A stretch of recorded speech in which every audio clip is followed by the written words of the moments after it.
అది విడముంది కాదు, ప్రస్తుతం ఉంది కాదు కదా, అవి ఇన్వెస్టిగేషన్ అవసరం ఉంటుంది. చేయండి సార్, ఇక నేను మాత్రం చేస్తాను. నాకు డబ్బులు రాలేదు, డబ్బులు ఎక్కడ కట్టినా తెలియదు. నన్ను అన్యాయంగా నన్ను కేసు ఇరికిస్తున్నారు. నేను ఏం చేశాను? చెప్పే మాట నన్ను అన్యాయంగా నేను ఏం చేశాను? ఇప్పుడు గన్మెన్ గా పెట్టుకున్నాను, నా పాప మనిషిని పెట్టుకున్నాను. ఏ బాబు, ఇప్పటి వరకు మేము ఇన్వెస్టిగేషన్ చేసి చేస్తున్నాం. సార్ మీకు రిక్వెస్ట్ చేస్తావా చెయ్యి, లేదంటే చేయనంటే ఓకే, నో ఇష్యూ, చేయమా. నేనేం చేస్తాను? అన్యాయంగా ఇప్పుడు ఆయన తీసుకున్నాడా లేదా నాకు తెలియదు. ఆయన ఏడ కూర్చుంటావు లేదా చెప్పు.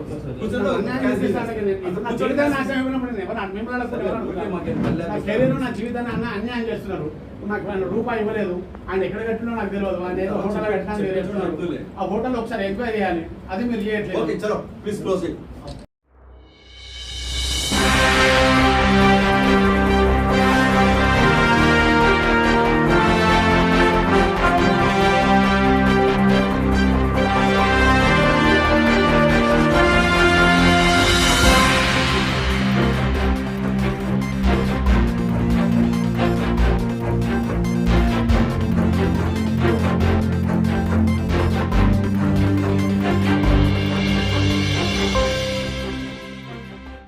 వచ్చేసింది.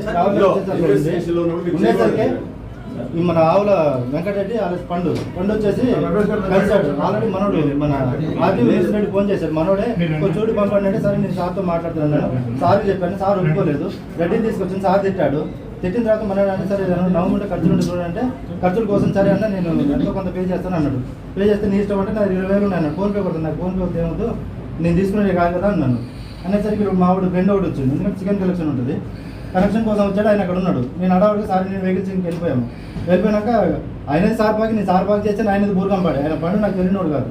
కాబట్టి ఏం చేశాడు, మనోడి దగ్గర అన్న దగ్గర క్యాష్ ఉన్నాయని చెప్పి అనేసరికి మనోడు అతను ఫోన్ పే కొట్టాడు. ఆ 20,000 నాకు ఇచ్చేస్తే నేను ఇంతకుముందు చిన్న చిన్న బిల్లులు ఉంటే అది రమేష్ రెడ్డి రెస్టారెంట్లో కట్టేశాను. అది జరిగింది. క్లియర్. అదే సార్ సార్ సంబంధం లేదు.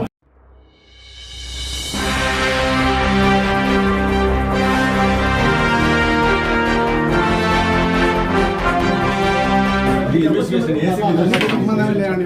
వెహికల్